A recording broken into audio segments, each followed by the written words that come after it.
And other people in the audience want to know how soon they can implement proactive and positive parenting techniques. Amy, when can parents begin that process to fend off or undo some of those issues like tantrums and backtalk and whining? Is it ever too early or too late? No, it's never too early and it's never too late. We can start that process by looking at the reasons, why kids misbehave. We really need to look behind the curtain to ensure that we understand what's going on with our kids. And then we're better equipped to be proactive and positive. And everything that we're talking about in this session today is for, toddlers all the way up to teenagers. And whether you have years of bad behavior or bad parenting, which you probably don't, but in your past, it's never too early or too late to turn that around. Okay, so you said we're going to look behind the curtains. What are we going to look for? Well, we want to think about why kids misbehave in the first place. And according to the tenets of Adlerian psychology and positive discipline, children misbehave to meet their hardwired needs for belonging and significance.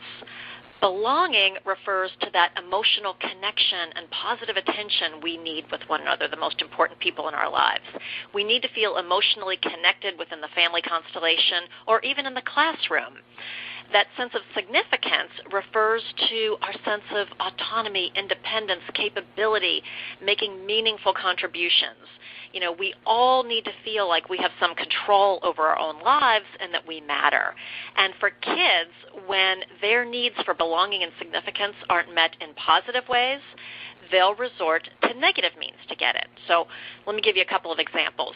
Okay. When a child is acting whiny and clingy and constantly interrupting, as annoying and frustrating as that is, if we could think about that child maybe saying, Mom, Dad, I really need some one-on-one attention from you when you're all mine, when you're not distracted by your phone or my siblings or when you're not making dinner.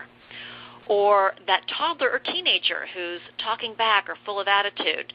What that child really might be saying is, Mom, Dad, I need to have a sense of control over my own world. When you bark orders about every little thing, when you do things for me that I could totally do for myself, when you don't give me any say-so in my own life, I feel powerless and insignificant, and it makes me want to fight back. It makes me want to push your buttons because at least then I have some power of my own.